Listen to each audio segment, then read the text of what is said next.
సభా సరస్వతికి నా యొక్క నమస్కారాలు.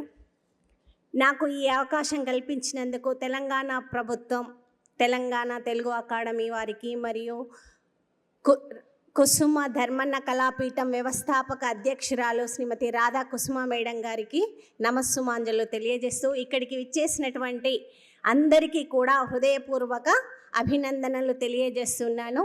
నా యొక్క శీర్షిక బతుకమ్మ.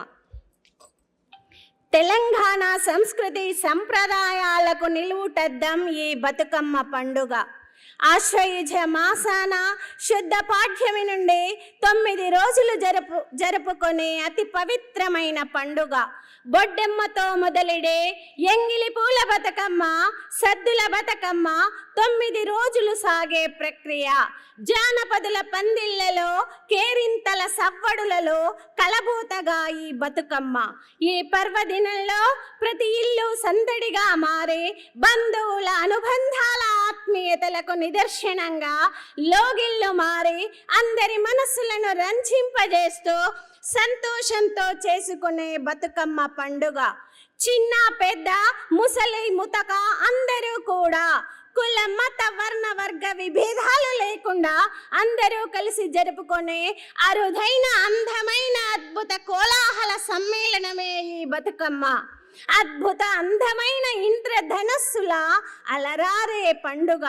తంగేడు, బంతి, చామంతి, గునుగు ఇలా రకరకాల పూలు ప్రకృతి నుండి సహజ సిద్ధంగా ఔషధాలుగా మానవాళికి వారి జీవన విధానానికి ఉపయోగంగా మారి మనకు మేలును కలిగిస్తున్నాయి. ఈ పండుగను గౌరీదేవికి ప్రతీకగా కొలిచి ఆ మాతను కూడా ఆరాధిస్తారు. ప్రకృతి మనకు ప్రసాదించిన అందమైన పర్వదినం. వైవిధ్యభరిత పువ్వుల నిమజ్జనం వల్ల పర్యావరణం కలుషితం కాకుండా కాపాడే అతి పవిత్రమైన పూల పండుగ బతుకమ్మ పండుగ. నా పేరు ఉమారాణి అండి. నేను తెలుగు భాషోపాధ్యాయురాలిగా పనిచేస్తున్నాను. జడ్పీహెచ్ఎస్ మర్పడగా, కొండపాక మండలం, సిద్దిపేట జిల్లా. సార్ అందరికీ, నాకు ఈ అవకాశం ఇచ్చినటువంటి అందరికీ కూడా హృదయపూర్వక నమస్సుమాంజలు తెలియజేస్తున్నాను.